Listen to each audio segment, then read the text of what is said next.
Je vais lancer mon enregistrement et c'est parti. Écoutez, bonjour à tous. Merci d'avoir répondu présent. On fait en mieux en ces situations toujours compliquées et en attente de décisions imminentes ou pas. On verra bien en tout cas. Maintenant, on commence à avoir un peu l'habitude, faire avec. Petite thématique donc cet après-midi. Donc cette année, on ne pourra pas, on n'organisera pas ce fameux stage où on essaie d'inviter les jeunes entrants dans la détection en année d'évaluation avec leur entraîneur. Et donc, bien sûr, on ne pourra pas faire tous les échanges qu'il y a dans la salle qui sont souvent les plus intéressants, mais bon, c'est comme ça. Donc, on va essayer de faire un petit peu avec Stéphane, avec Clémence. D'habitude, on fait ce stage-là avec Clémence, de rebondir un petit peu sur 4 thèmes qui nous paraissaient un petit peu importants. Et donc, je vais tout de suite partager mon écran. Comme ça me fera rouge. Optimiser, voilà, avec le son, hop, voilà, donc le petit échange entre nous. Et donc voilà, sur 4 thèmes, vous les avez devant moi, vous les avez vus, l'idée c'était que vous parcouriez avant, et juste pour redonner un petit peu entre guillemets, les petites règles, voilà, je fais la petite introduction à chaque fois, complétée si besoin par Clémence et Stéphane. Derrière, l'idée c'est qu'il y ait des échanges, que l'introduction, le but n'est pas qu'elle soit longue, qu'on fasse des questions-réponses, qu'on tourne environ 30 minutes par thème, c'est plus ou moins. Notre visio, moi qu'elle dure 1 heure ou 2, peu m'importe. C'est la qualité des échanges qui m'intéresse et surtout les nombreux échanges. Le fait qu'on fasse la messe, ça m'intéresse moyennement. Donc voilà, donc l'idée c'est de partir sur ces 4 thèmes-là et donc d'avancer après, avancer au fur et à mesure. Voilà. Écoutez, alors, ce qui est embêtant, c'est que quand j'enregistre, c'est toujours pareil. Je vois plus trop vos visages, mais c'est pas, ça peut être gênant quand même. Donc voilà, il faut juste que je recoupe mon partage d'écran à chaque fois. Donc j'arrête mon partage d'écran, voilà, comme ça je vous revois. Et donc je vais attaquer et remettre en première page après la suite. Donc on va attaquer sur le premier thème. Si vous avez une question, soyez dans le chat. Clémence, faire attention, sinon vous demandez parole. Le reste du temps, il n'y a pas de souci. De toute façon, je fais mon petit laïus, je coupe l'écran et après je reviens vers vous pour qu'on puisse un maximum enchaîner. Voilà. Donc, écoutez, on va attaquer donc avec le jeu de haut niveau, redonner quelque chose, mais qui sont parfois élémentaires, mais qui doivent être intégrés, on le pense, sur les tout petits, dès les tout petits. 3 grandes règles, c'est vite dit, mais en tout cas, je pense que chez les tout petits, dès les premiers instants, il faut avoir cette importance des premières balles. On sait qu'1 point sur 2. Les stats récentes ne sont pas là, parce que j'en ai pas redemandé, on n'a pas fait là, mais on sait quand même que 50% des points joués se jouent sur service, remise, première balle. Donc l'importance de ces 3 premières balles, d'avoir la précision au service, d'avoir cet équilibre entre service et remise, c'est pour ça que je réenchaîne là-dessus aussi. L'ancienne règle qui faisait que, voilà, à une époque, avec l'avantage du serveur par rapport au relanceur, on sait que c'est une réalité qui est beaucoup moindre aujourd'hui. Donc, l'importance des 3 premières balles, il est quand même à prendre en compte chez les tout petits, même s'il doit surtout ne pas être omniprésent, parce que construire leur technique globale, on en reviendra après sur la technique, mais sur leur fond de jeu, malgré tout, la mobilité et ainsi de suite, c'est des choses très très importantes. Mais on ne peut pas éluder en tout cas ces 3 premières balles sur le début du travail, donc l'intégration des services aussi rapidement, même si ça entraîne des fois un peu plus de déchets, c'est une chose importante. Et la qualité de remise, aujourd'hui, c'est quand même un des domaines ces 10 dernières années qui a énormément évolué, l'agressivité en remise et la créativité en remise. C'est quelque chose qui doit être pris en compte, mais bon, souvent, s'ils sont baignés à regarder des images de champions, c'est une chose qu'ils font assez bien. Voilà, donc ça, c'est les 2 premiers points. Et le troisième point, quand même, qu'on remarque aujourd'hui, sur tous les joueurs de haut niveau, il y a une capacité à résister, à tenir devant en contre-initiative. Des fois, voilà, on sent même qu'il donne un petit peu l'initiative pour après reprendre l'initiative très rapidement. Alors, le rester devant n'est pas un rester collé à la table en prenant la balle automatiquement très, très au rebond. Mais bon, c'est être proche de la table pour quand même la prendre au sommet ou avant le sommet du rebond. Il y a quand même ça, mais ce n'est pas collé au rebond. Pour les anciennes générations qui ont connu des joueurs, je sais pas, comme Eric Lind ou des choses comme ça, qui prenaient les balles très, très tôt. Là, on n'est plus sur de la vitesse, on est quand même sur des joueurs très puissants. Donc, il laisse quand même un petit peu monter la balle. Et malgré tout, une fois de plus, c'est comme quand avant on parlait de fond de jeu de service remise, il y a une capacité à tenir près de la table qui est très forte, mais il y a aussi une capacité à être très très bon loin de la table. Enfin, aujourd'hui, sur tous les meilleurs joueurs, j'ai Hugo Calderano qui me vient en tête, ou des joueurs comme Pitchford, pour des joueurs un peu pas citer que des Asiatiques. voilà, ils tiennent près de la table, ils sont capables d'enchaîner et aussi de tenir en contre. Mais à côté de ça, lorsqu'ils doivent défendre le point le long de la table pour l'échanger de lancer, c'est aussi des joueurs puissants et mobiles des deux côtés. Ce que j'ai rajouté sur la présentation, c'était 3 matchs là, de l'année 2020. Je n'ai pas retrouvé un autre match coup de cœur. Je voulais faire 2 et 2 garçons-filles pour la parité, mais il y a vraiment 2 matchs de garçons. Donc vous avez les liens. C'est la finale de l'Open du Japon de 2020. Ils viennent faire l'Open du Japon en 2021, les championnats du Japon, excusez-moi, 2021. Mais j'avais cette vidéo qui m'a été envoyée par c'est Michel Blondel d'en me parler. Mais, voilà, pour voir l'intensité physique de ce match. Je pense que quand les compétitions ont repris, vous êtes quelques-uns à avoir vu la finale de la Coupe du Monde entre Fanzenong et Malong, donc j'ai remis un petit lien. Et au moment des World Tour à Macao, c'était aussi la manière dont c'était filmé. C'est pour ça que j'ai pris ce match-là, Dingning Shen Zitong, où on voit aussi le jeu de filles avec cette capacité à rester proche. C'était plus pour le troisième exemple. Et c'est 2 joueuses qui aiment quand même aussi les rallyes, qui sont capables de reculer, et qu'on voit quand même que la frontière entre le tennis de table masculin-féminin quand même se gomme, même s'il y a toujours cette différence de puissance. Donc voilà, j'ai pris ces trois points-là un petit peu pour faire une introduction, si vous voulez, sur le jeu de haut niveau. Donc voilà, c'est un peu les 3 choses qu'on veut qui sont intégrées chez les tout petits. En gros, c'est ce qui vient d'en haut qu'on veut intégrer chez les tout petits. Ça, c'est les choses sur lesquelles on va mettre l'avant. Tenir la table, être bon en contre et en prise d'initiative. Et je le retraduis sur les premières balles, en service et en remise. Voilà, si je veux lancer un peu les choses. Si Stéphane, Clémence ont quelque chose à ajouter et si surtout vous avez des questions, demandez la parole et on y va. Parce que si c'est qu'un monologue de ma part, ça va être vite et ennuyeux. Non, pour l'instant, moi, rien à ajouter, Guillaume. Moi, je dirais simplement le jeu en liaison, c'est important à l'heure actuelle. Les joueurs utilisent beaucoup plus le revers qu'auparavant, et donc le jeu en liaison coup droit-revers, en essayant de garder le même rythme dans l'échange, ça me paraît important par rapport au jeu de haut niveau là actuellement.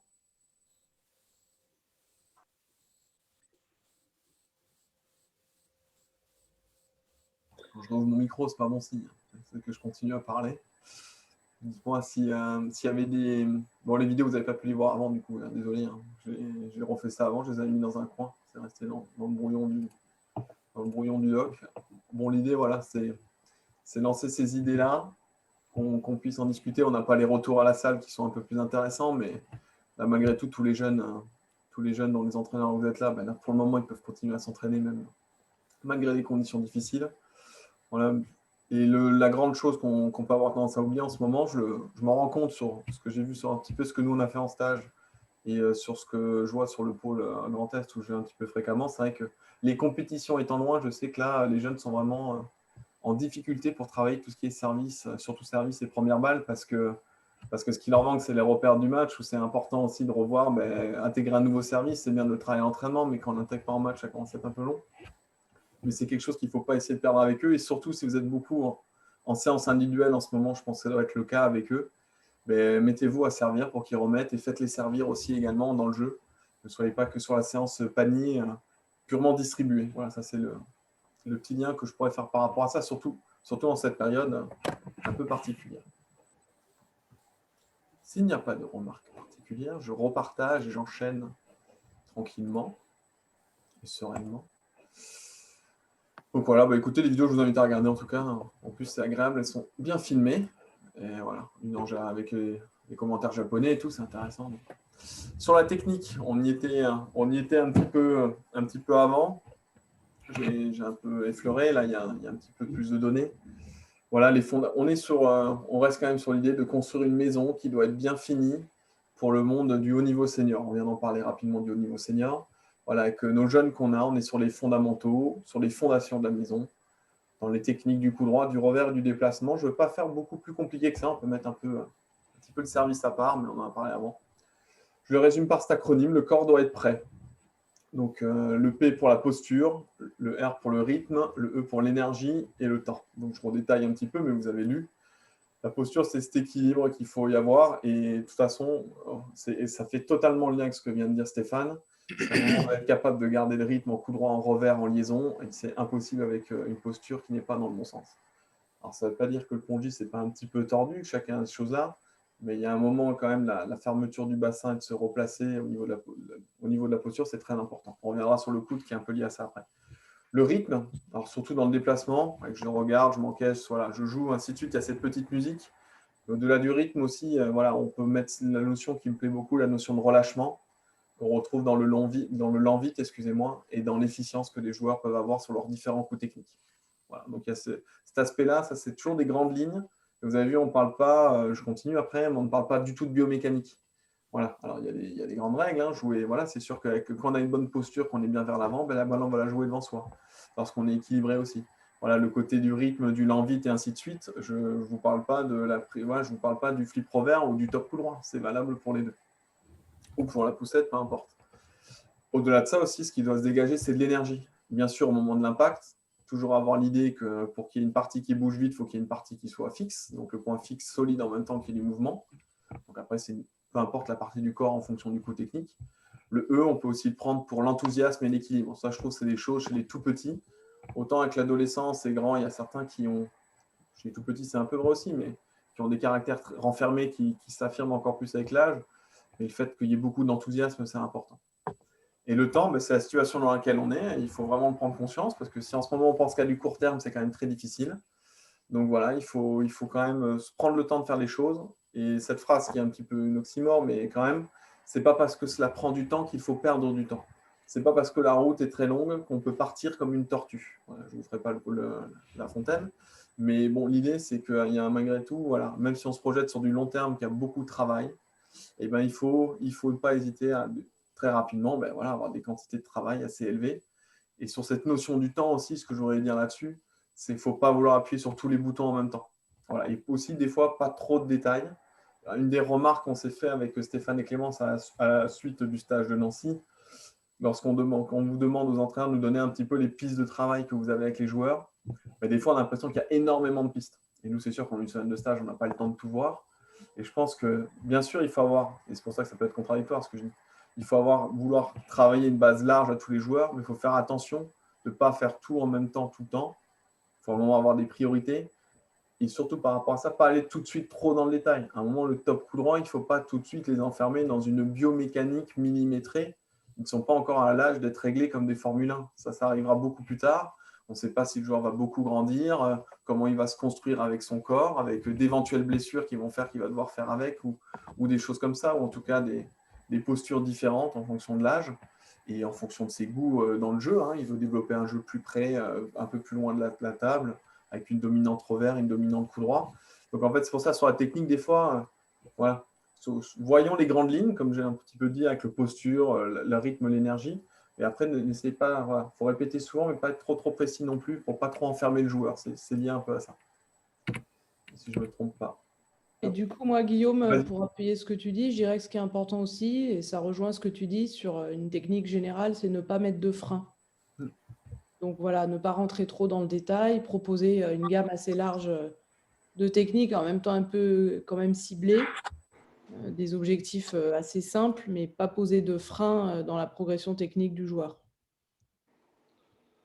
Ça va nous faire le lien avec la créativité, malgré tout, en plus. Voilà. Moi, ce que je voulais ajouter quelque chose aussi, c'est que par rapport à la technique, pour la technique, elle va évoluer, comme tu le disais précédemment, Guillaume, par rapport à la croissance aussi des joueurs qui vont peut-être rectifier un peu leur coût technique, mais aussi les coûts techniques, on les fait progresser au fur et à mesure aussi de comment on progresse et comment on évolue et comment aussi on grandit, on prend du physique.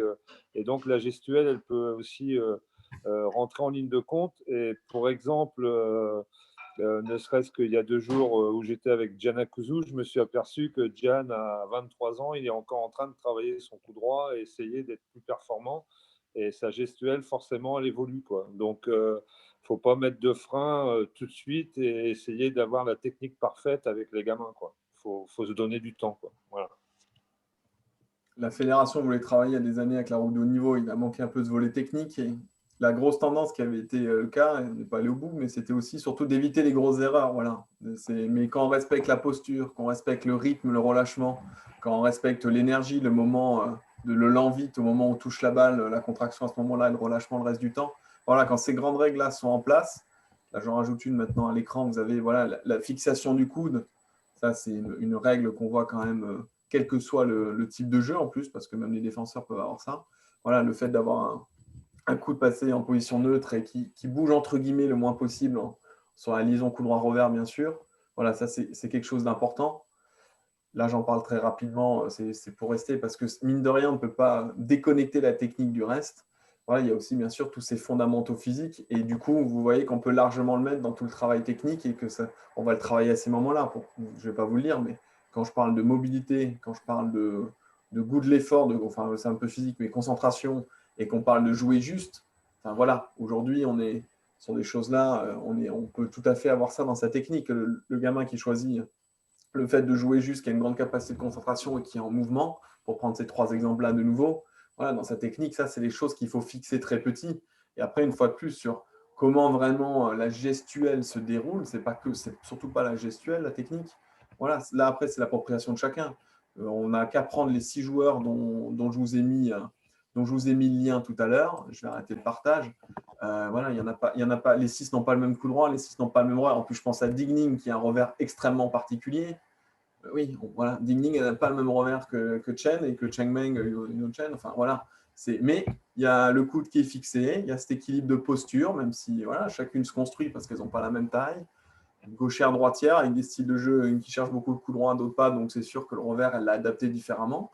Et voilà, c'est pas un souci par rapport à ça, mais les règles de base sont là, quoi. Les règles de base sont là, le relâchement est là, le moment d'impact où il y a l'accroche, l'accélération sur la balle au bon moment, voilà, toutes ces choses-là, il faut plus insister sur ça que sur un coude qui va un petit peu trop à droite ou trop à gauche, quoi. Voilà. Alors, bien sûr, on ne demande pas d'aller dans un brouillon et dans une cacophonie technique, mais s'il y a ce respect de la posture et tout ça, et qu'il peut y avoir enchaînement, relâchement, rythme, c'est que le joueur il trouve son compte. Donc ça peut être intéressant. Une fois de plus, il ne faut pas aller vers les grands interdits qui limiteraient, quoi. Voilà. Quelqu'un qui bouge dans tous les sens, qui ne tient pas son corps, ça c'est plus problématique que d'avoir un coude ou une épaule qui monte de temps en temps. C'est pour ça que je fais le petit geste. Voilà. Je rebois un petit coup et je suis de nouveau à Clément Stéphane, comme tout à l'heure. Vous n'hésitez pas à n'importe quel moment. Et aussi, vous n'hésitez pas à n'importe quel moment. Parce que là, on va être libéré tôt, si vous continuez comme ça. Mais c'est un peu embêtant en visio, je sais. Non, je pense que par rapport aussi à ce que tu dis, Guillaume, c'est important de passer du temps à observer le joueur, parce que dire que chacun n'a pas le même coup droit, c'est une chose, mais après, voilà, qu'est-ce qu'on en fait? Et d'observer le joueur et de sentir peut-être, de voir où il est le plus à l'aise, ça va peut-être nous aider à développer la technique qui sera la meilleure pour lui et là où il va pouvoir s'exprimer le mieux. Donc, c'est sûr que j'insiste sur le fait que, voilà, pas de pas insister sur la gestuelle, mais sur la technique. Et après, de passer du temps à trouver le bon coup droit et la bonne technique pour le joueur. Et je pense que justement, en partant en stage, en étant dans l'échange avec d'autres entraîneurs, ça peut permettre d'ajuster un petit peu aussi ce qu'on pense et de trouver la meilleure orientation possible pour le joueur ou la joueuse. Ça me fait rebondir sur. Aujourd'hui, on le voit bien, on est tous en visio aujourd'hui. Il y a des petits outils informatiques pour que le joueur se voit jouer aussi. Là, on l'a fait sur le dernier stage, on les a filmés en match parce que je pense que ça faisait longtemps que vous ne les avez pas vus en match et ça a fait du bien. Nous, ça nous a fait du bien de les voir comme ça. Mais aussi qu'ils se voient, justement, quand on travaille cette fameuse technique, que le joueur se rende compte, surtout qu'ils sont à un âge où ils ne maîtrisent pas encore totalement leur corps. Le fait des fois de se voir, de se revoir un petit peu jouer, je pense que ça peut être. Moi, je l'utilise beaucoup pour les problèmes de comportement. Le joueur qui voit qu'il se comporte mal, ça le marque. Là, je dérive sur le mental un petit peu. Mais en tout cas, sur la technique aussi, ouais, je pense que c'est très, très intéressant.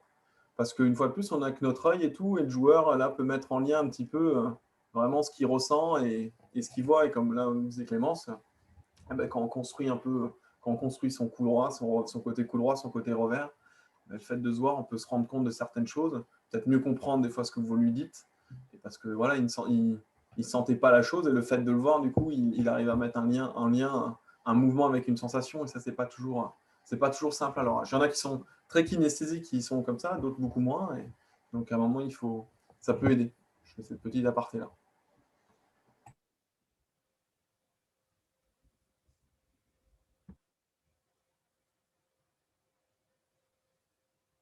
Je vois qu'il n'y a pas de questions. Vous êtes très studieux ou très ennuyé, peu importe. On verra. J'enchaîne sur le troisième point, donc je repartage l'écran, sur la compétition. Alors sur la compétition, l'idée, ça c'est en, comment dire ça? C'est en exclusivité, je vais le dire comme ça, c'est mal dit, mais peu importe. En fait, c'est un document sur le confinement de l'année dernière, du printemps dernier. J'avais demandé à tous les responsables régionaux de détection un peu de me dire les grands thèmes importants sur les jeunes en compétition. Fabrice fait partie, Arnaud aussi, il fait des réflexions. Donc, il doit se dire, tiens, il a oublié, il nous a demandé un truc il y a un an, il n'a toujours rien fait. Donc, le résumé se trouve là, mais c'est un résumé. Je vous expliquerai comment ça doit suivre après. Je ne vais pas vous le lire. Donc, voilà, on a rajouté, en plus, il y a un petit thème qui s'est rajouté là, avec les relectures de Clémence et Stéphane. Voilà, il y a 11 points et une petite conclusion. Voilà, c'est un petit peu donner des grands thèmes, des grandes pistes pour ces compétitions-là. Et donc, l'objectif de ce tableau que vous voyez, c'est que plus tard, il soit mis dans un document. Parce que pour chaque item, pour chacune des 11 points et de la conclusion, j'ai reprécisé ce qu'on veut dire derrière ces items. Donc, je ne vais pas rentrer dans le détail maintenant parce que je ne vais pas vous faire un cours magistral sur ça. Ce n'est pas du tout le but. C'est un document qui devrait sortir, j'espère, prochainement. Je travaille à la mise en page maintenant. Et sur chaque thème aussi, il y a une citation d'un champion, d'un grand entraîneur qui peut aider à s'identifier sur ça. Et surtout, sur la compétition, ce qui nous a paru important, c'est quand même d'avoir ces trois items. Voilà, il y a vraiment ce qui revient à la part du joueur, ce qui revient vraiment de la collaboration entre le joueur. Et j'ai mis l'adulte, je n'ai pas mis le terme entraîneur, parce qu'une fois de plus, sur la partie adulte, quand je pense juste ces 3 items très rapidement, qui sont être exemplaire, développer l'autonomie, donner la confiance, on s'adresse autant aux parents qu'à l'entraîneur, qui est des fois la même personne, hein. C'est pas un souci. Mais voilà, en tout cas, c'est des choses, voilà, pareil, quand on fait anticiper sa compétition, le joueur anticipe sa compétition avec son entraîneur, mais il l'anticipe aussi avec ses parents pour des aspects un petit peu logistiques ou des choses comme ça, par exemple. Donc voilà, c'était aussi pour ça qu'un petit peu chacun a son rôle et son travail de collaboration. Donc là, c'était juste un petit résumé à vous montrer comme ça, mais c'est un document qui est après, qui doit être reformé un petit peu. Et ça, c'est un petit peu les messages qu'on passait donc avec Clémence là, sur le stage de Lyon. Alors aujourd'hui, on attend que ça, de mettre en place tout ça, mais voilà, c'est pour dire que la compétition est indispensable. Je vais vous le redire très vite, mais juste en gros mots. Mais une fois de plus, je reviens vraiment un peu sur la fin. Moi, il y a vraiment l'idée de bien doser avec les temps de travail, les temps de repos. On en parlera sur la dernière partie sur la planification, mais ça, c'est une chose importante. Ça me paraît important. Et sur nous tout petits, ben voilà, un petit ratio, je finis vraiment sur les 2 derniers points, de 65-70% de victoire pour garder la confiance en soi, parce que la confiance en soi, ça n'a pas de prix. Donc à un moment, voilà, il faut trouver le niveau qui fait que voilà, si on n'est vraiment pas descendre sous les 50% de victoire à leur âge, parce qu'ils ont besoin de se construire, quand on est un joueur de haut niveau, qu'à un moment on va jouer sur un niveau supérieur, qu'on ait un peu plus de défaites à un moment, c'est possible. Mais bon, ça ne dure pas trop longtemps non plus, c'est pas agréable. Donc voilà, et au niveau du coach, aujourd'hui, ce qu'on remarque à haut niveau, pareil, ça peut être une tendance et on se rend compte aussi sur les coachs des autres pays qui ont des grandes écoles de formation. Enfin voilà, il y a quand même ce côté, il faut être positif et nous, on est persuadés qu'il faut rester calme. Et aujourd'hui, ça s'est beaucoup calmé au niveau du coaching depuis qu'on a le droit de coacher et de parler au niveau international. Ben, des coachs qui étaient très bouillants sont devenus beaucoup moins bouillants. Le fait de pouvoir parler un petit peu de temps en temps, ben, du coup, ça les a un petit peu plus recalmés, entre guillemets. Donc voilà, c'est un petit peu le constat. Le reste, vous l'avez lu. Voilà, vous avez un peu les idées générales. Du coup, je m'arrête là sur son partage d'écran. Mais sur la compétition aujourd'hui, pour finir pour la situation actuelle, je vous encourage à organiser un maximum de matchs amicaux dans ce qui est permis. Donc, entre joueurs listés, aujourd'hui, c'est possible. Échanger avec. Voilà. Mais pour nous, les jeunes de la détection, c'est aller faire les matchs sur les jeunes des pôles espoirs, se déplacer sur le pôle espoir. Et après, pour les pôles espoirs, voilà, c'est aussi créer cette dynamique où, entre groupes régionaux de détection, aujourd'hui, ça s'est réouvert cette semaine pour ceux qui ont suivi ça. Enfin, voilà. Les groupes régionaux de détection de chaque ligue maintenant ont des autorisations pour jouer. Donc, moi, je pense à ça parce que je vois Fabrice, mais voilà, s'il y a un match amical à Nantes ou à Rennes entre les Bretons et les jeunes des Pays de la Loire, je pense que voilà, c'est un bon plan. Je sais que là, on est en train voilà, le Grand Est est en train d'essayer, les entraîneurs du Grand Est sont en train d'essayer de se bouger, faire quelque chose avec les Hauts-de-France. Voilà, c'est remettre de la vie, ça. Sur Paris, vous êtes souvent très étalé, mais il y a un peu plus de joueurs. Ouais, voilà, des petits stages compétition au niveau de la détection avec les pôles. Je pense que c'est important de les garder là parce que là, On est d'accord qu'en 2021, on n'a pas encore fait de match, qu'on ne va pas en faire en février, c'est à peu près clair et net. Donc voilà, c'est essayer de créer des choses comme ça qui peuvent souvent s'ouvrir avec des gens pas trop loin sur la journée éventuellement. Voilà. Steph ou Clément sur la compète, parce qu'il y a pas mal de choses, mais voilà.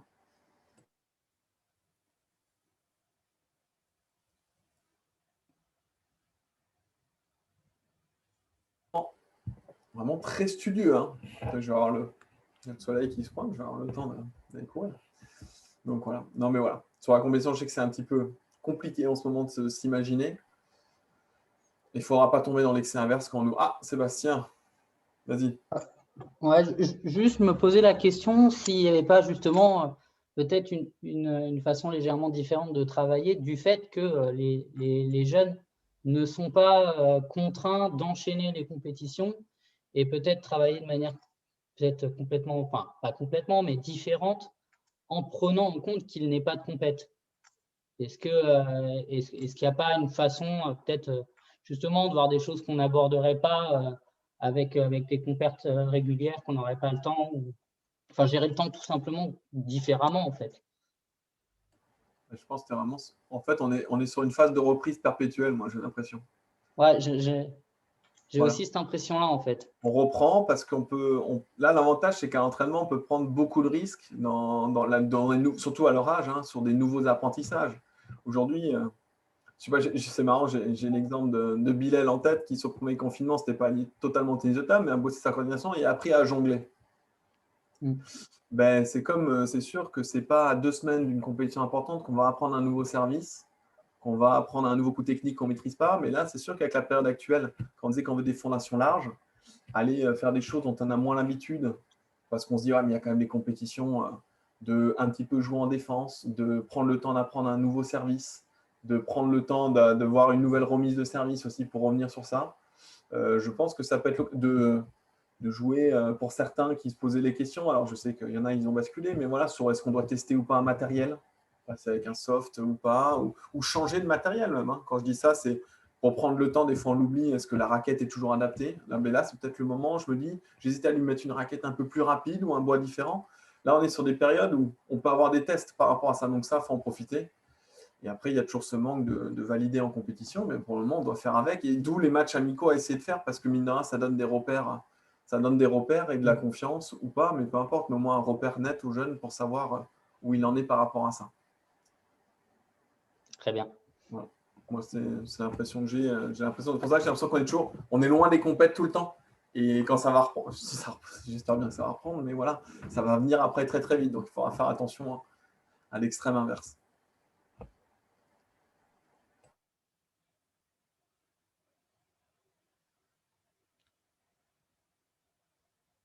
Je réactive, pardon, il n'y a personne, donc je réenchaîne. Et ça vient en complément de ta question, Sébastien, sur la planification. Je regarde juste, oui, j'ai ça. Mais après, voilà, je pars par le bas, c'est le dosage. Sur cette planification, là aujourd'hui, comme l'item précédent sur la compétition, on est un petit peu tronqué. Malgré tout, on se rend compte que là, on est beaucoup sur la gestion du quotidien parce que ça change tout le temps avec les couvre-feux, les autorisations, les fermetures ou non de salles et ainsi de suite. Donc voilà, mais mine de rien, il y a une vision saison, mais surtout, voilà, je reviens sur le court terme, le long terme. Là, aujourd'hui, on est beaucoup. Voilà, on peut être énormément sur le long terme. Voilà. Donc c'est pour ça de solidifier certaines choses et de découvrir certaines choses pour les joueurs aujourd'hui, que ce soit voilà, au niveau du travail physique aussi, tout ça. Là, normalement, on a entre guillemets un petit peu de temps, ou en tout cas, ce n'est pas préjudiciable d'aller explorer des nouvelles choses, vu qu'il n'y aura pas une sanction avec un mauvais résultat éventuellement. Pour le moment, on a cet avantage-là. Donc, soyons dans ça. Mais mine de rien, chez les tout petits, le long terme, c'est très loin. Déjà demain, voilà, c'est compliqué pour eux. Donc, à un moment, les petits challenges, redisait Clémence, sur la technique, sur être simple, sur des petits objectifs clairs et identifiés, ça, c'est très important de le garder. Donc, voyez loin, mais donnez des choses à très court terme pour eux. Voilà. Même si vous, derrière, vous allez leur donner des choses pour voir loin, ça, c'est votre rôle d'adulte et d'entraîneur, mais qu'ils aient de quoi manger à court terme, c'est important. Après ça, travail et récupération. Donc là, aujourd'hui, c'est assez facile parce que voilà, on a quand même ce qu'il faut pour se reposer vu qu'on n'a pas de choix de compétition à faire, mais sinon c'est quelque chose qu'il faut savoir bien doser. Mais je vais le redire tout le temps, dosage, hein, vous avez compris, c'est mon dernier mot. Et on en a parlé un petit peu avant, on va reprendre l'exemple de la technique, hein, mais sur imposer une découverte, on peut opposer ça avec être trop directif ou de l'autonomie. Moi, je pense que voilà, petit à petit, là aussi, c'est une période où l'enfant, il peut avoir un petit peu le temps plus de réfléchir à son tennis de table et avoir un petit peu, exprimer un petit peu ce qu'il a envie de travailler, pourquoi, et y aller, quoi. Et en plus, vous êtes sur des gestions encore un peu plus individuelles, même si on vous le demande déjà beaucoup. Mais voilà, il peut avoir ces réflexions-là maintenant. Donc ça, je pense, ça peut être très intéressant. Et voilà, quoi. Et après, aller à la salle seul, suivre ses objectifs personnels, ça, c'est toutes les petites choses aussi que le joueur peut éventuellement faire. Ça dépend beaucoup des conditions, je me doute bien.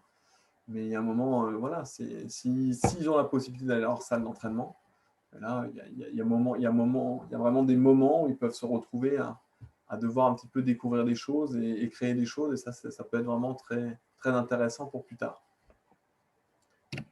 Je refais ma capture d'écran terminée. Voilà. Donc voilà, sur la planif, c'est un peu ça, mais le vrai truc, c'est que là, aujourd'hui, les calendriers sont tronqués, mais on a eu ces petits points les saisons avant, et j'ai vu que Simon demandait la parole, je vais te la donner juste après. Voilà, c'est surtout aussi toujours avoir... On ne peut pas tout faire tout seul, et je parle ça au niveau du stade d'entraîneur, toujours avoir un œil, soit avec quelqu'un du comité, de la ligue, ou si vous êtes 2 entraîneurs dans le club, ou ainsi de suite, et notre regard à nous. Parce que des fois, voilà, reprendre un petit zoom large, justement, pour avoir cette vue à long terme et dire, là, ça fait trop de compétition, ou là, à l'inverse, il y en a trop peu. Ou alors, non, mais là, il y a beaucoup de compétitions pas intéressantes. Parce que les victoires sont trop faciles, ou alors les défaites, voilà, je veux dire, si tous les jeunes, là, vous me dites qu'ils jouent en National 1, en championnat senior, enfin voilà, ça n'a aucun intérêt. Super, ils jouent des super forts, mais voilà. Donc, en fait, reprendre un petit peu ça aussi, je pense que c'est important. Donc voilà, pensez un petit peu à ça, ce petit zoom arrière. Aujourd'hui, on l'a malheureusement pas.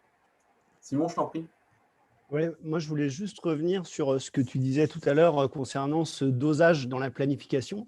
Et, parce que du coup, actuellement, et notamment quand tu as demandé de faire un emploi du temps hebdomadaire, alors surtout en temps pour la période normale sur les jeunes, je trouve notamment que ce dosage, il est assez compliqué à trouver entre ping, service remise, temps de repos et caler le physique avec notamment le document qui est très bien que tu nous as envoyé, mais où on se rend compte qu'il y a pas mal de qualités à développer, notamment la vitesse avec 2-3 fois par semaine, le gainage un peu plus, tout ce qui est renfort articulaire, les étirements. En fait, on se rend compte que ça fait beaucoup de choses et c'est pas évident de réussir à optimiser tout ça sans être dans un système de course avec le jeune, quoi. Pardon, je remets mon son. Pour le physique, règle d'or qui n'est pas mise dans le document, mais qui en ce moment m'obsède, un petit peu tout le temps. Voilà, ça c'est le truc. Soyez régulier. Mais je pense que c'est vrai pour tes étapes, c'est comme vrai pour beaucoup de choses. Voilà, le physique, ce qui est demandé, il faut vraiment que vous arriviez à faire la part des choses sur le fait que normalement, tout le physique, et puis bien tout, quasiment, peut être fait par le jeune chez lui. Bien sûr, après, c'est fait, c'est pas fait, voilà. Et bien sûr, vous devez vérifier des choses. Comme des devoirs. Après, c'est souvent intégré sur votre temps d'entraînement, d'échauffement et de sortie de séance. Mais voilà, quand tu mets tout bout à bout, ouais, ça te prend 10-15 minutes par jour. Mais c'est 10-15 minutes par jour de prendre soin de son corps, ça c'est important qu'il l'ait parce qu'en grandissant, ça va encore augmenter et augmenter, quoi. Et après, ouais, écoute, hein, après c'est toute la magie, tout l'art de notre métier d'entraîner, de comment on va doser. Maintenant, je fais un peu plus de service, de troisième balle, de long déplacement, sur ce que tu as dit, suite, quoi. C'est ça sur ce que tu as dit, c'est exactement du coup ce que, là où je voulais rebondir, c'est sur je pense cette nécessité, parce que je suis convaincu de l'importance régulière de ce physique et donc de tout prendre en compte. Et en fait, finalement, il faut qu'il y ait aussi le côté autonomie et travail à faire à la maison. C'est-à-dire que ça va être compliqué de tout faire à la salle, même si on les fait venir assez tôt, quoi. Ouais, non, je suis d'accord avec toi, hein, voilà, en plus avec les séances aujourd'hui, enfin voilà, avec les couvre-feux qui raccourcissent, peu importe, mais aujourd'hui, avec 15 minutes par jour, je pense qu'il y a moyen de faire des choses, et y compris s'il y a des fois de 15 minutes chez eux, hein, les parties un peu plus assouplissement, voilà, il y a un check à faire chez vous une fois par semaine à la salle, mais après le reste doit être fait à l'extérieur par les petits, quoi, hein. Il y a un moment, après il y a des vrais choix, hein, on ne fait pas tout, hein. ils font un tout petit peu de renfort musculaire. C'est vrai qu'il y a un petit peu de tout, mais bon, il n'y a quasiment pas d'endurance. Voilà, j'insiste peut-être pas assez sur la coordination. On est beaucoup sur la vitesse et des choses comme ça, mais voilà. Et sur le gainage, c'est quelque chose de très facile, de très misant. Voilà, parce que c'est vraiment, une fois de plus, c'est comme la technique, quoi, hein, sur le physique, là, pour prendre cet exemple-là. On est sur des grandes lignes. On ne va pas monter une usine à gaz et être sur les choses très compliquées. Comme tu dis, c'est déjà de faire tout ça tout bien, tout le temps. Ce qui est dur, c'est la régularité et tenir tout le long. Et après, mettre la petite variété en fonction de leur progression. Hein. Ça, c'est assez logique. Et sur l'aspect ping, on est dedans. Moi on se plaint souvent qu'il y ait trop de compétition. Moi, je trouve que c'est une chance, que ça veut dire qu'on peut choisir. Parce qu'il y a quand même des endroits dans le monde, je repense à nos amis québécois ou tout ça, parce que je regarde un petit peu ce que fait Vincent Moite et tout ça. Voilà, quand il y a des grands pays comme ça, les compètes, ils ne peuvent pas en faire tous les 4 matins. Et ils sont tout le temps en manque de compètes. Et c'est des missions pour organiser ça. Nous, on a quand même ces facilités-là. On est sur quand même un petit pays où il y a un peu quand même du ping quasiment partout. Donc, il y a ça à utiliser qui me paraît vraiment une vraie richesse, quoi. Une vraie richesse. Alors après, c'est sûr qu'il y a des endroits de France où il y a moins de tournois et tout ça, hein, c'est une certitude. Mais je pense qu'il faut utiliser ça. Et moi, personnellement, pour l'apprentissage des petits, le tournoi, je suis un très, très friand des tournois. Et je vois Ingrid qui lève la main. Je t'en prie, Ingrid.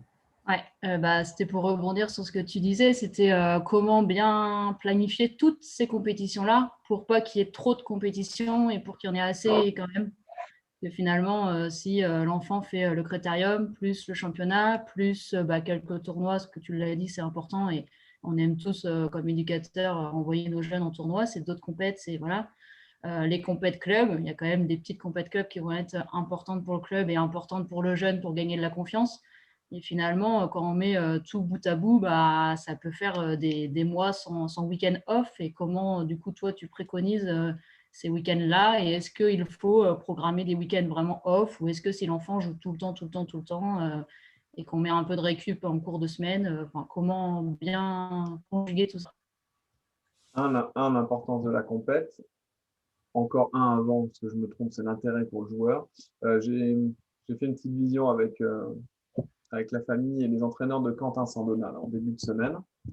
Et une demain avec Milan, là, Pilates. C'est un des dossiers qu'on aborde, c'est que tout le monde, surtout avec les jeunes qui sont la meilleure éducation nationale, c'est logique, tout le monde en a besoin, hein. Tout le monde les veut, c'est les meilleurs, c'est logique. Donc le club en a besoin pour des compètes, le comité en a besoin, la ligue en a besoin.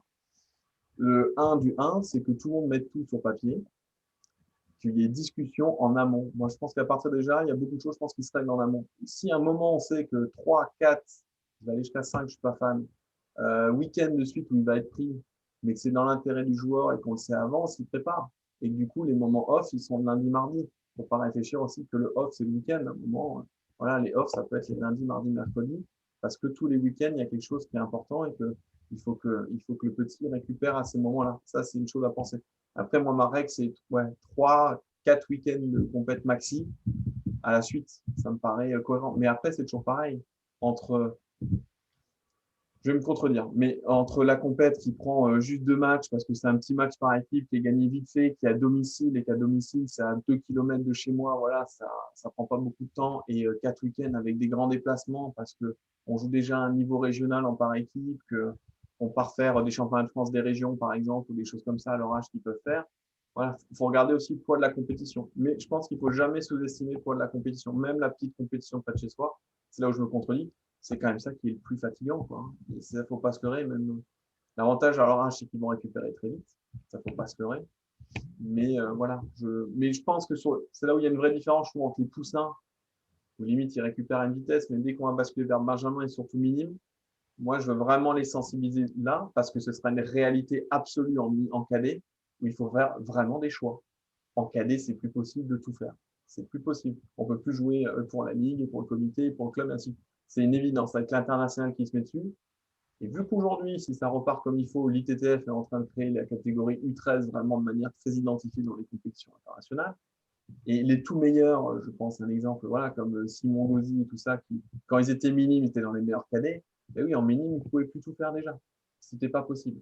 Mais anticiper à l'avance, 18 mois, 2 ans à l'avance, c'était calé avec la Ligue des Midi-Pyrénées à l'époque que Simon Gauzy ferait les championnats de France des régions.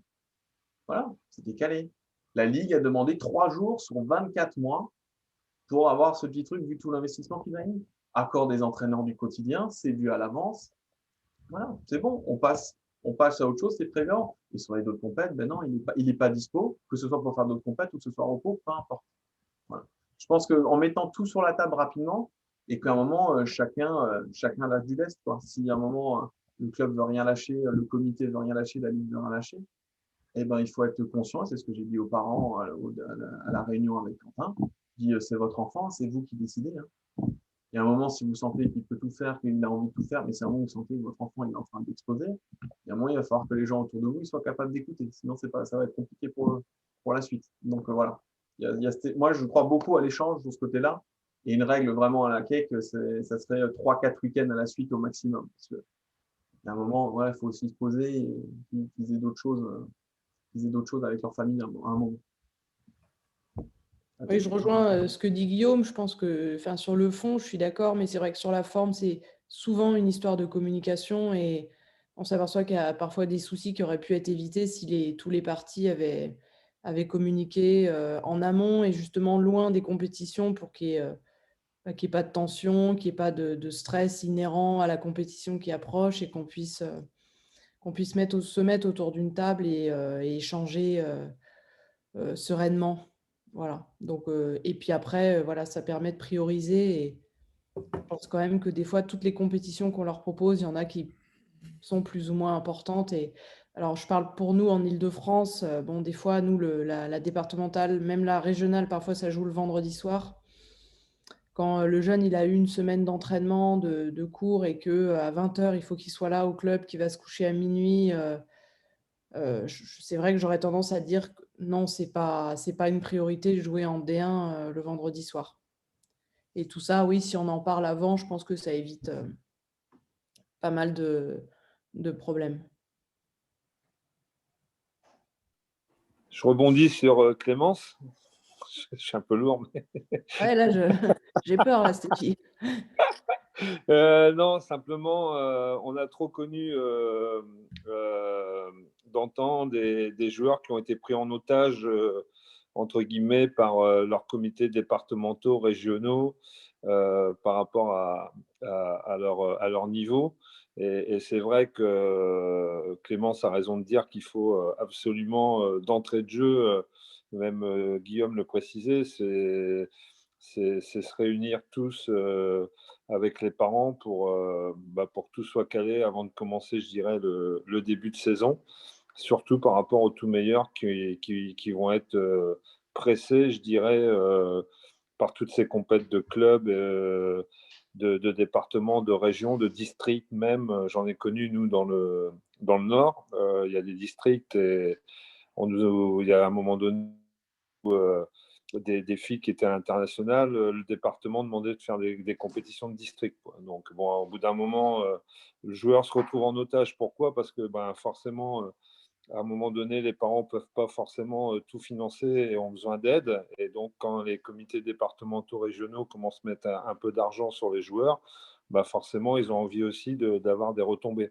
Ce qu'ils ne comprennent pas, c'est que pour moi, c'est que le joueur, quand il est à l'international, forcément, c'est tout le monde qui est gagnant. Et c'est ça le problème. C'est que euh, quand le joueur arrive à l'international, ça veut dire qu'il est dans les meilleurs Français, qu'il a des résultats internationaux. Et c'est grâce justement à l'apport des parents déjà qui mettent beaucoup de moyens pour que leur enfant réussisse, mais aussi les comités départementaux régionaux mettent des moyens, c'est justement pour que le joueur devienne le meilleur possible pour moi. Et donc, quand il arrive au niveau international, il n'y a pas besoin de repasser par les compétitions départementales, régionales ou d'interligue pour savoir que et pour comment dire, valoriser le département et la région qui a mis des moyens financiers sur le joueur. Et le problème de nos dirigeants, c'est que eux, ils peuvent éventuellement comprendre ça, mais en même temps, ils veulent le voir pratiquer au niveau département et régional parce qu'ils ne le voient jamais. Mais sauf qu'il est au niveau international, le gars. Donc voilà, donc c'est un peu la complexité du problème et il faut absolument, donc, je pense, gérer ça très rapidement pour qu'il n'y ait pas de problème parce que sinon, après, c'est toujours des réunions à l'approche des compétitions et tout. Ça met de la pression à tout le monde. On part dans des discussions qui n'en finissent pas. Et encore une fois, c'est le joueur qui est pris en otage et qui est perturbé dans son programme, quoi. Enfin, voilà. Merci, Steph Clémence. Ouais, je pense que c'est clair. Et après, je me permets une subtilité parce que je suis des fois qu'une casquette ligne. C'est quand même une différence entre une aide et une subvention. C'est une discussion que j'ai avec pas mal de collègues. Lorsqu'on aide quelqu'un, on ne lui demande pas quelque chose en contrepartie. Donc quand la Ligue dit « je t'ai donné une aide, il faut que tu joues pour moi au championnat de France des régions », non, alors ça c'est une subvention. C'est « je te donne de l'argent si tu fais ça pour moi, si tu remplis tel cahier des charges ». Aujourd'hui, voilà, moi la Ligue du Grand Est, elle est contente de donner de l'argent pour certains projets des joueurs et ils ne jouent jamais de l'année sur le nom de la Ligue du Grand Est. Il y a d'autres ligues qui le font et des comités qui le font et je trouve ça bien. Mais dire qu'on t'aidera si tu nous représentes, bah, ce n'est pas vraiment une aide, quoi. Ça peut être une contrepartie, c'est un marché, c'est un échange, mais ce n'est pas ce que j'appelle de l'aide. À un moment, la fédération, elle fonctionne dans ce sens-là aussi, quoi. Et puis souvent, c'est pas dit avant, c'est au fait, on t'a aidé, donc il faudrait que. Donc les choses ne sont pas claires au départ. Pas plus. Donc c'est sur ça, il faut mettre carte sur table et c'est pas gênant, quoi. Il y a un moment, il faut mettre carte sur table. Et de toute façon, bien sûr, comme il y aura des compétitions où c'est bloqué, c'est ainsi de suite. Et au bout du bout, on aura beau faire ce qu'on veut, les parents décident. Les parents décident, c'est leur enfant, ils sont mineurs. Avec la décision de leur enfant, voilà, les parents vont soutenir leur enfant, c'est plus que normal, heureusement. Et voilà.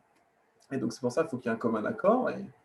Et de toute façon, c'est là où on voit qu'on peut travailler ensemble. Hein. C'est quand on n'est pas d'accord. Quand on est d'accord, c'est assez facile. Donc voilà, c'est ça qui va être intéressant. Mais beaucoup d'anticipation et on le voit vachement avec cette période, elle nous apprend ça au moins, ça à gérer l'incertitude. Ou en tout cas, il y en a qui la vivent pas bien, mais en tout cas, ça peut aider à progresser dans ça.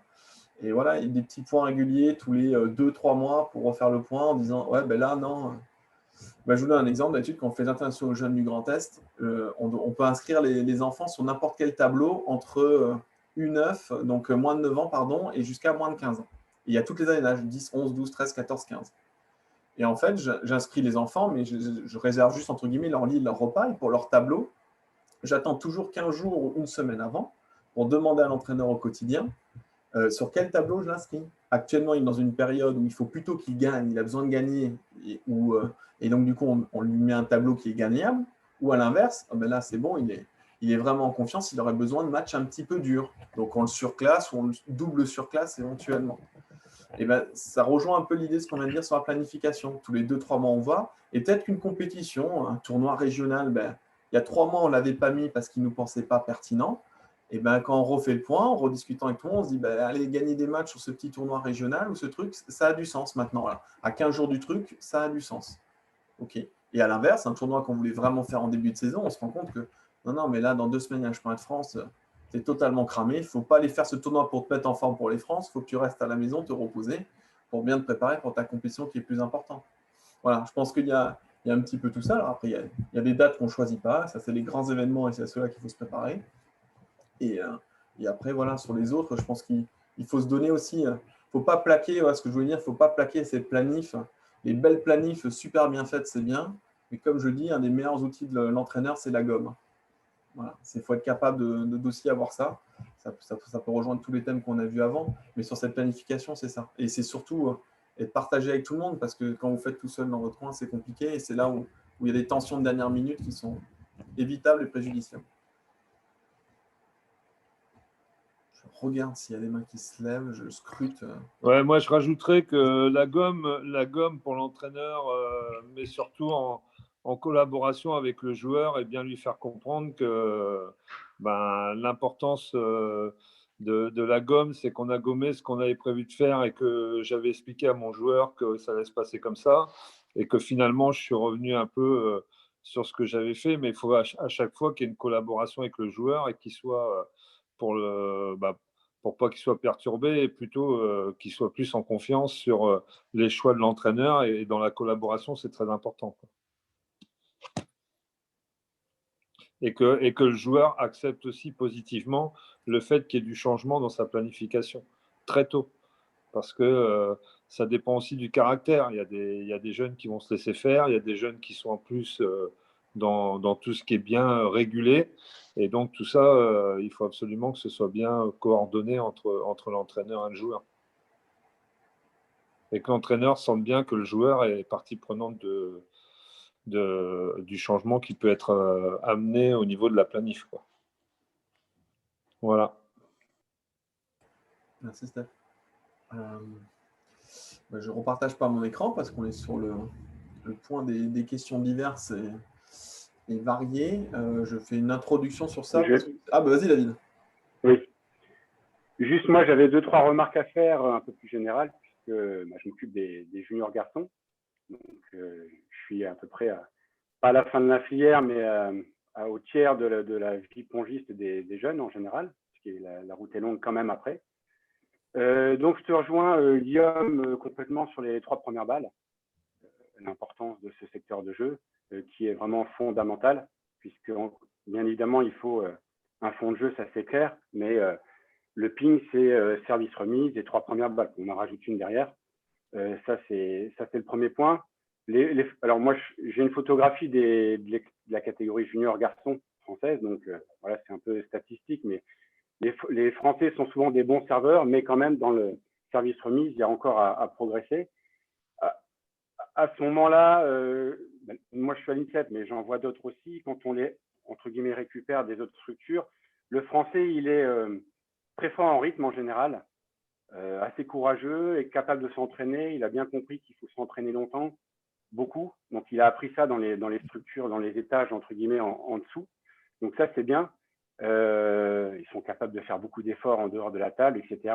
Après, sur tout ce qui est service remise, ce que je disais, les intentions de jeu, la connaissance de soi, de son ping, qu'est-ce que je dois faire pour progresser moi-même, c'est un petit peu encore à progresser, l'observation de l'adversaire, le jeu du duel, même si le jeu du duel, ça se peaufine au fur et à mesure de la carrière, mais voilà, c'est souvent un peu trop centré sur soi-même.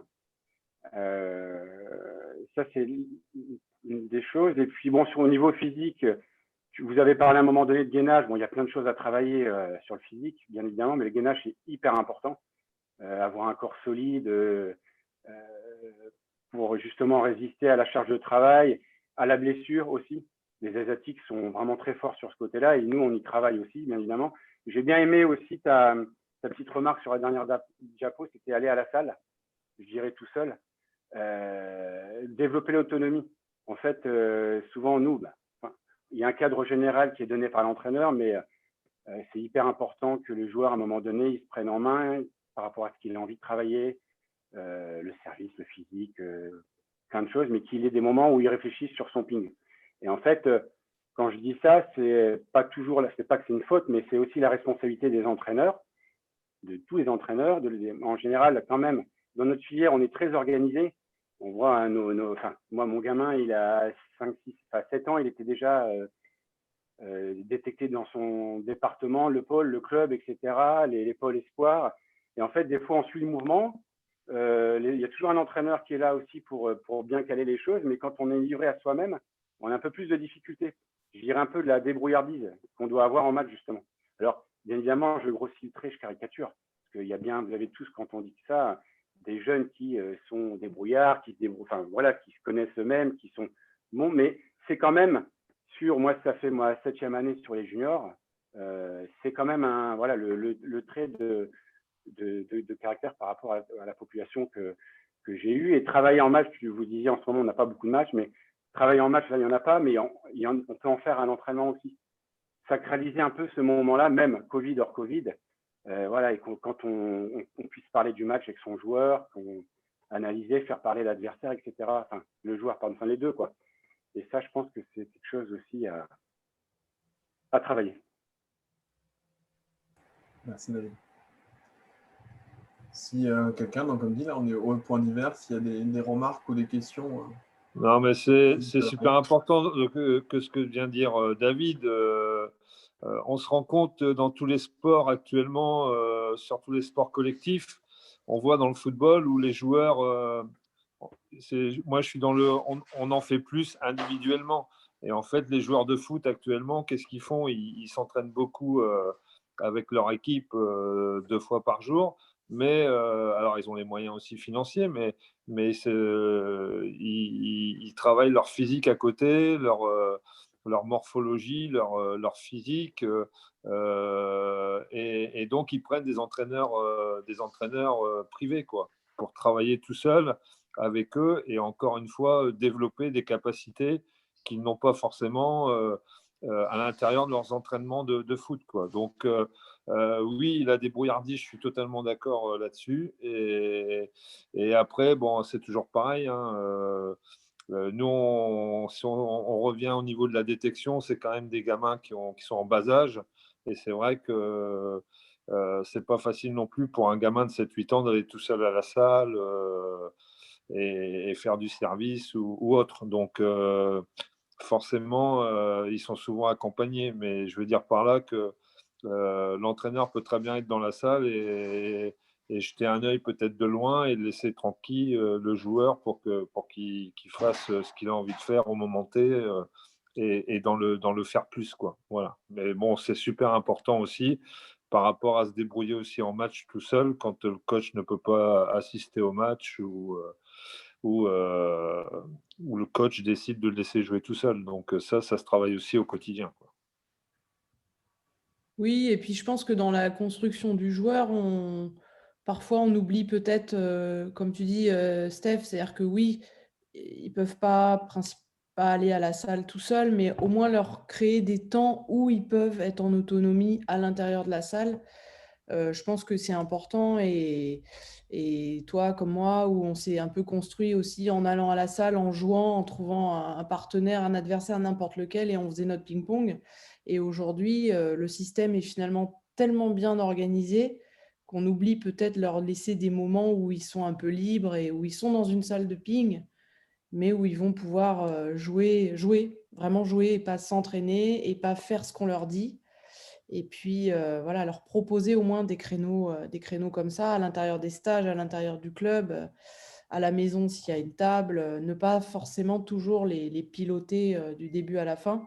Je pense que ça développe l'autonomie et le côté malin qui parfois on a tendance à leur reprocher de ne pas avoir, mais c'est un peu de notre faute s'ils l'ont pas, c'est qu'on est peut-être trop derrière eux à certains moments. Donc, c'est un peu de mélange entre eux. Il faut que je sois là pour l'aider, pour l'accompagner sur son jeu, sur son entraînement. Et en même temps, il faut que je le laisse respirer, quoi, et s'exprimer.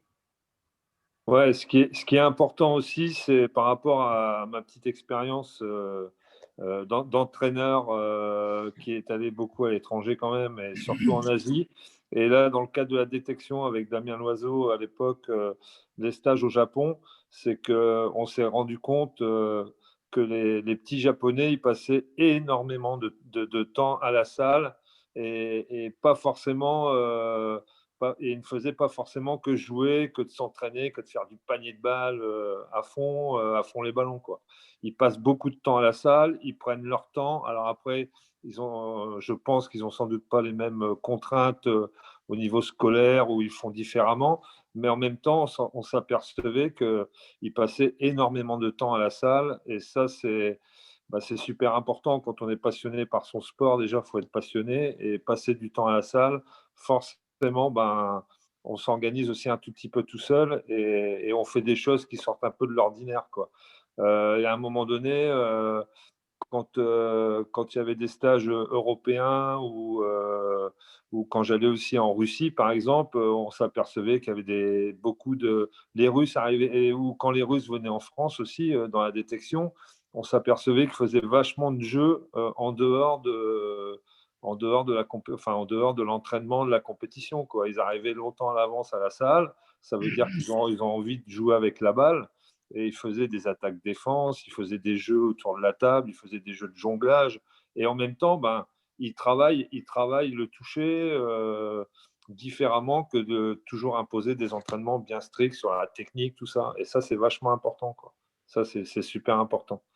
Et nous, c'est vrai qu'on a du mal avec ça, quoi. Moi, j'interviens seulement sauf si quelqu'un veut reprendre la parole.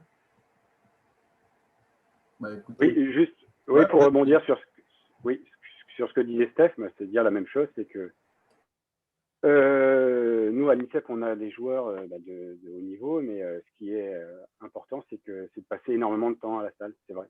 Et en plus, pour nous, parce qu'on est dans une population de haut niveau, mais dans cette population-là, il y a des joueurs qui ont des projets plus ou moins forts quand même si c'est entre guillemets le bout de la filière. Et c'est vrai qu'on a des joueurs qui arrivent très tôt, qui partent très tard, et du coup, c'est vrai, ils travaillent soit quand j'ai mal au dos, je fais des exercices de dos, ou l'élastique, du service, jouer avec un autre gars, des étirements, enfin.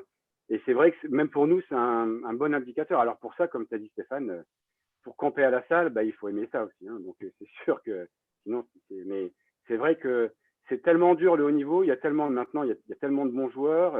Tout le monde sait jouer. Enfin, je veux dire,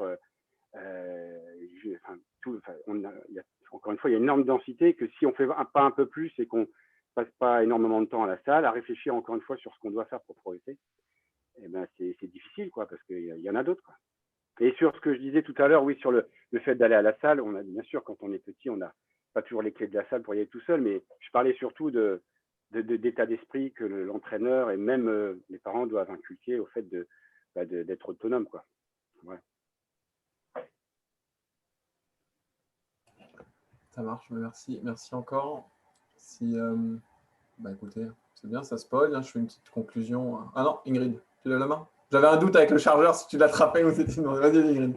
Non, moi, c'était plus par rapport à la technique où, du coup, tu disais tout à l'heure, et je suis d'accord qu'il y a des incontournables, mais finalement, nous, Français, on est quand même beaucoup sur la technique en général. Et c'est compliqué, en fait, d'arriver à se dire on reste sur des incontournables et on donne quand même des petites consignes. Et ce qui est compliqué, je trouve, c'est que là, on est 20 autour de la visio. Et je suis sûre que si on parle d'un coup droit pour un jeune, on va avoir un œil différent sur ce coup droit. Et comment donner les bonnes consignes et que ces consignes-là suivent d'un entraîneur à l'autre et que ça ne change pas en fait un petit peu de discours en fonction de l'entraîneur qui est en face en fait. Et pourtant, je pense qu'on est tous d'accord sur les mêmes incontournables, mais finalement, quand on est dans la salle, on ne donne pas forcément les mêmes mots et que du coup, ce n'est pas forcément compris de la même manière par l'enfant. Et comment faire pour que quand on parle de la technique coup droit, qu'on utilise les mêmes mots tous ensemble et qu'on parle de la même technique en fait.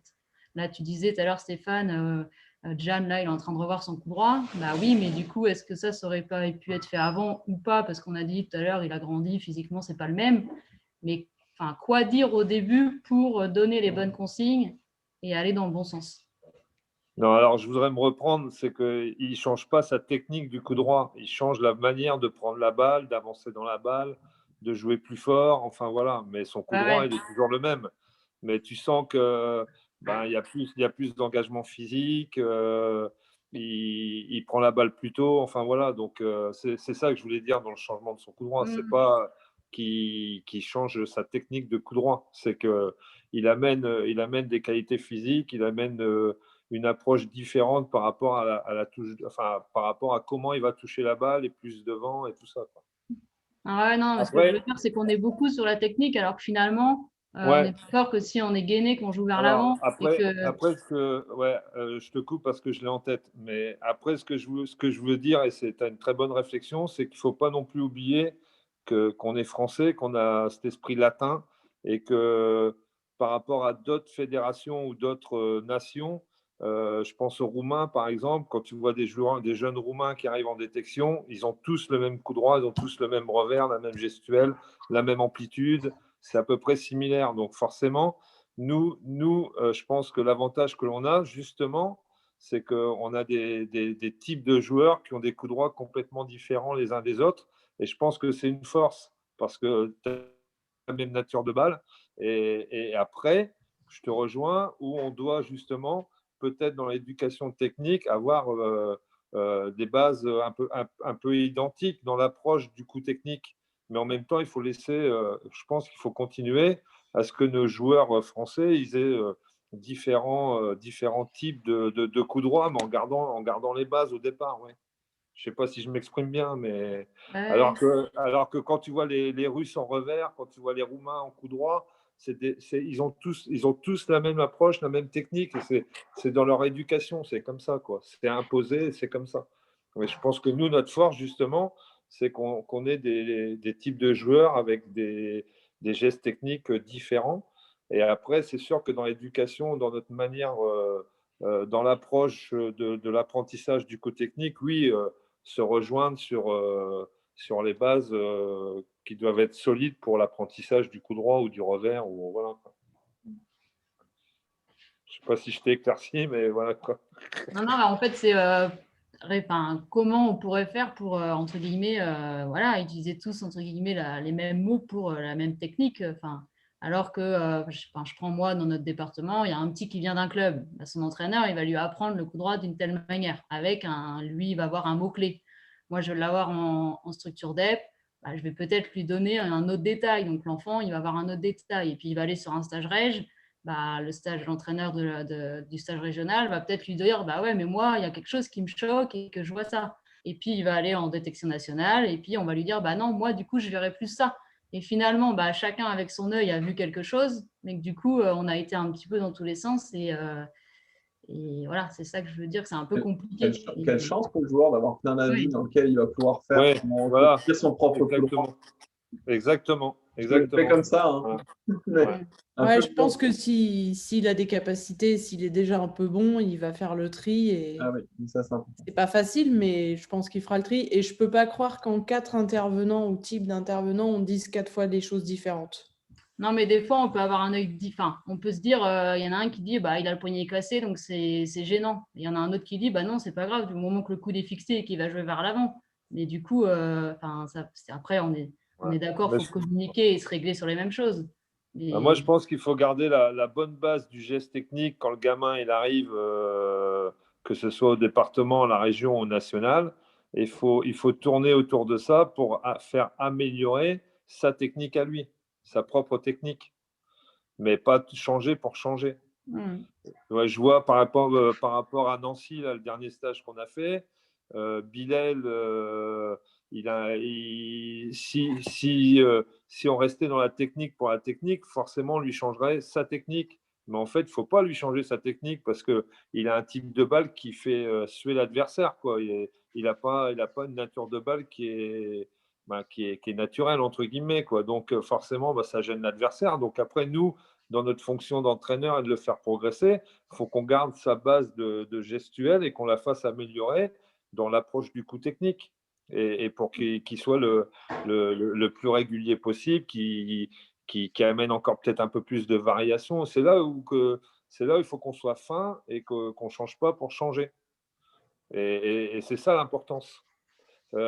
Donc, je disais, je prenais Bilal, Milan, il n'a pas le même coup droit, Titouan, il n'a pas le même coup droit. Et en même temps, il faut qu'on se serve de cette base-là et que nous, on apporte justement des conseils techniques pour l'amélioration de leur gestuelle à eux, parce que c'est eux qui jouent, c'est pas nous. Hein. Donc, c'est ça qui est important. Et après, je rejoins Clémence et Guillaume qui, quand ils disent forcément, en ayant 4-5 avis différents, le joueur, forcément, quand il rentre chez lui, il va avoir tous ces conseils qui vont lui revenir et qui va vouloir analyser, entre guillemets. Et après, quand il va reprendre la séance suivante, il va essayer de trouver son propre coup droit en étant le plus efficace possible. Je rebondis sur ça, Ingrid, sur le dernier mot de Stéphane. C'est sûr que si 5 fois dans la semaine, il a 5 entraîneurs différents qui vont dans 5 directions différentes, voilà, que si tout le monde va dans la même direction et qu'après chacun a sa sensibilité et utilise ses mots, c'est ça la richesse pour le joueur. Et chez les tout petits, c'est sûr que c'est beaucoup plus simple d'avoir un seul message clair, mais on n'est plus trop dans l'autonomie, mais en tout cas il sait vers où il va, que d'avoir plein de messages et déjà faire le tri, qui est quelque chose qu'on va leur demander déjà quand ils ont un petit peu d'expérience. Ça, c'est une certitude, mais c'est pour ça que quand je dis qu'il faut le voir comme une richesse, et que nous, quand on reçoit les jeunes en stage nationaux, voilà, on part de vos pistes de travail, on vous dit ce qu'on en pense, et on vous dit, là, voilà, pour prendre l'exemple d'un coup droit ou quoi que ce soit, ou d'une intention de jeu, on pense que dans son style de jeu, on pourrait améliorer ce petit truc-là. On ne dit pas, voilà, on ne veut pas révolutionner le truc ou tout changer. Et j'adore parce qu'on a une vision des Chinois, très chinoise, très biomécanique du coup droit pour prendre ça. Ouais, quand ils l'expliquent, ils disent qu'ils l'ont tous appris comme ça petit, les joueurs qui sont passés par là. Sauf que les 3 meilleurs garçons chinois, s'ils ont le même coup droit, il faut qu'on m'explique. Là, Moi, je ne vois pas le même coup droit du tout entre Malong et Chouchine, quoi. Enfin, voilà, il y a quand même des choses très différentes. Et chacun arrive à développer son truc. Les matchs que je vous ai mis, c'est pareil pour les Japonais, les Japonaises. Voilà, mais il y a ce cadre fixé, voilà, qui me paraît important. C'est peut-être ces règles-là. Moi, je vais résumer avec l'acronyme être prêt. C'est quelque chose qui peut-être n'est pas encore. Voilà, on peut s'y remettre d'accord, mais moi, je trouve que c'est beaucoup plus intéressant de partir du joueur. Parce que quand on prend sur d'autres sports, voilà, Tiger Woods, il était un mondial, il a totalement changé son swing. Et le swing, c'est une habileté fermée, c'est comme le service chez nous, et il a tout changé. Il a réappris un nouveau côté. Des fois, il ne faut pas qu'on soit non plus des ayatollahs de la technique. Hein. Dans les sports duels, on dit tout le temps, Nadal réfléchit à comment changer son service, des choses comme ça. Les joueurs de haut niveau, de toute façon, ils sont toujours dans la recherche de s'améliorer, de s'améliorer. Et c'est pour ça que si nous, dès les petits âges, on les met dans un modèle où, non, mais le coup droit, ta raquette va de 14 degrés, 7 à... Voilà, on est antinomique par rapport à notre sport et par rapport à la réalité de la carrière qui les attend, où ils seront tout le temps en train de changer. L'exemple de Stéphane pour l'exemple de Jan, ben voilà, aujourd'hui, dans son jeu, s'il veut passer un palier, il pense qu'il doit faire ça de plus dans son coup droit. Donc, il évolue et il travaille sur ça. Voilà, et ça, tu ne peux pas le deviner quand il est petit. Je suis assez bien placé pour le savoir parce que je ne sais pas comment ça va être quand il va être grand. Mais tu essayes de lui laisser un maximum de portes ouvertes en lui laissant pas développer des, entre guillemets, défauts rédhibitoires. Et même s'il a, voilà, le poignet cassé, moi, c'est un truc qui m'horripile personnellement pour des raisons physiques très simples et ainsi de suite, soit. Mais voilà, un joueur avec un poignet cassé comme Mizutani a eu une très très belle carrière. Voilà. Alors, est-ce qu'il l'avait tout le temps cassé ou pas? On peut en parler, mais voilà, je veux dire, voilà, il vient d'un pays japonais. Ouais, le coup droit de Mizutani et le coup droit d'Arimoto, je suis d'accord que ce n'est pas les mêmes générations, mais ce n'est pas du tout pareil. Donc voilà, c'est juste sur ce cadre-là. Mais une fois de plus, tu sais quoi, ça revient vachement sur la planif, hein, Ingrid. Hein. Les discussions. Les discussions entre coachs et tout. On s'est fait la remarque avec Clémence, on ne s'est pas assez pris le temps à Nancy de se prendre le temps, nous, entre coachs, de bien discuter vraiment des joueurs, de se dire « Ah tiens, c'est marrant, toi, tu la vois jouer en vitesse, alors que moi, non, je la vois jouer comme ça. » Ou « Tiens, moi, sur son verre, je trouvais qu'elle faisait ça vachement bien. Ah ben moi, je trouvais qu'elle faisait plutôt ça mieux avec son coup droit. » Tu vois, de vraiment parler des joueurs et prendre le temps de discuter de leur jeu. Et ben, voilà, des fois, on est pris trop sur l'organisationnel, sur des trucs, machin.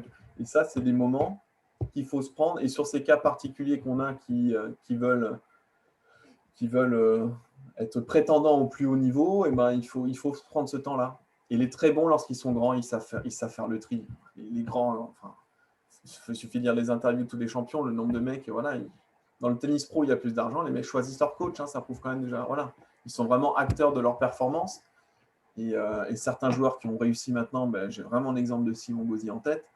Ah oui, Simon, pour l'avoir eu quelques fois en stage quand il est petit, quand il n'a pas envie de t'écouter, il ne t'écoute pas, et quand ça l'intéresse, il t'écoute. Voilà. Et ça c'est ultra énervant éventuellement, parce qu'on peut le prendre sur son ego en tant qu'adulte, mais pour lui, c'est génial. Pour un vrai champion, c'est ça, quoi. Il va prendre l'info, c'est lui qui va se construire. Hein. Il n'y a que ça de vrai. Hein. Donc ça, c'est très intéressant aussi. Tout le monde n'a pas ce caractère-là, mais en tout cas, c'est super intéressant. Et par rapport à ce que tu as évoqué, Guillaume, moi je trouve que tu as soulevé deux choses. C'est Ingrid, quand tu dis s'il y a 4 intervenants et qu'on dit 4 choses différentes, je pense que la première chose, c'est d'avoir quand même une posture relativement humble, même dans ce qu'on dit aux joueurs. Il a beau être petit, il ne faut pas être trop affirmatif parce que l'histoire nous montre à plusieurs reprises qu'on peut se tromper dans les prévisions qu'on a fait pour un joueur ou même technique. Donc, je dirais suggérer plutôt qu'affirmer quand on intervient sur un jeune qu'on n'a pas au quotidien.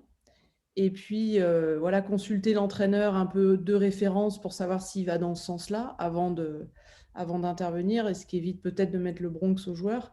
Et puis, la deuxième chose, tu l'as évoqué, Guillaume, mais c'est quand même prendre référence au niveau sur la technique et dire, oui, ça, c'est rédhibitoire pour moi. Oui, mais le haut niveau nous montre que ça existe. Et je pense qu'il faut tous qu'on soit quand même au fait de ce qui se passe et des joueurs et des joueuses pour pouvoir s'en inspirer et être meilleur en fait pour les jeunes qu'on a après au quotidien. Et être meilleur, ça veut dire être le plus judicieux et justement être relativement ouvert dans les propositions techniques qu'on leur fera après.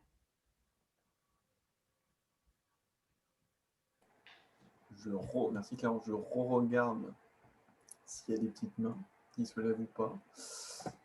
Mais voilà. Écoutez, sinon, moi, pour conclure, je vous remercie déjà de votre attention. Je ne veux surtout pas oublier la participation de chacun. Je vous renvoie le document auquel je viens de rajouter un petit bonus parce qu'on a parlé d'aller les chercher les choses en plus dans les sports collectifs. Donc, je remercie encore Clémence. Je vous envoie un petit lien sur un petit documentaire en 9 épisodes sur Evan Fournier, basketteur en NBA, et qui, je pense, retrace tout à fait ce qu'on vient de dire. Et en plus, sur plein d'aspects, enfin, c'est une petite série de 9 fois 10 minutes, 10-12 minutes, ou 8 minutes, peu importe. Donc ça, vous l'aurez sur le document, y compris cette visio-là qui s'enregistre. La vidéo sera redisponible dans la demi-heure, je pense, le temps que mon ordi l'enregistre et que je vous envoie le lien. Et je vous ai parlé du petit doc de compétition là, qui est en train d'être finalisé. On a beaucoup utilisé le mot d'autonomie.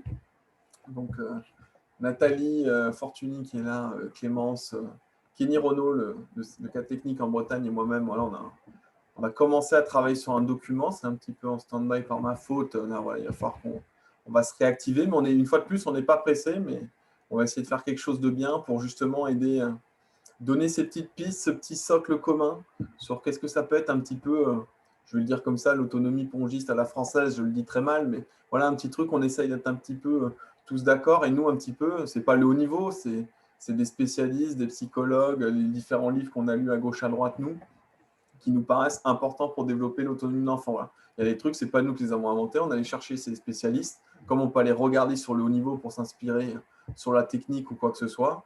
Et voilà, et nous, on va essayer de dégager quelque chose d'assez, on espère, pratique et qui n'est que le début d'une réflexion, parce qu'on parle beaucoup de l'autonomie, mais à un moment, il faut laisser les choses se faire, et des fois, on ne se rend pas compte qu'on a une attitude qui ne le permet pas, par exemple, ou en tout cas, on a des fonctionnements qui ne le permettent pas, alors qu'on aimerait prôner cette qualité. Voilà, c'était ma petite conclusion sur ça, parce qu'on en a parlé, j'ai fait un teaser. Voilà, ça fait bien. Donc voilà. Écoutez, s'il y a rien d'autre à rajouter, en tout cas, je vous remercie encore de votre présence. Je ne voulais surtout pas qu'on dépasse 2 heures, sinon ça fait trop long, mais là, on fait une petite heure et demie, c'est sympa aussi. On verra s'il y a d'autres besoins. Moi, j'ai surtout envie qu'on se revoie autour d'une table dans tous les sens du terme, quelle que soit la table. Voilà, ça fera plaisir. Celle qui m'attire le moins, c'est la table d'arbitrage. Je ne vous cache pas quand même, c'est pas mon préféré, mais voilà, les autres tables, il n'y a pas de souci. Mais voilà, enfin, si la table d'arbitrage, il y a match, c'est déjà pas mal normalement. Donc voilà. Je vous souhaite une bonne fin de journée, une bonne semaine, et j'espère que, voilà, même si on n'est pas beaucoup à pouvoir jouer au ping en ce moment, j'espère qu'ils vont pouvoir continuer sur le mois qui vient, et que l'embellie est devant nous. Il faut espérer ça. Voilà. Mais n'hésitez pas en tout cas si vous avez des questions qui reviennent après coup ou quoi que ce soit. Sur ce, bonne journée à tous et merci encore. Ciao. Bonne journée. Ciao. Au revoir. Salut tout le monde. Merci, ciao. Au revoir, bonne journée. Ciao, ciao. Au revoir.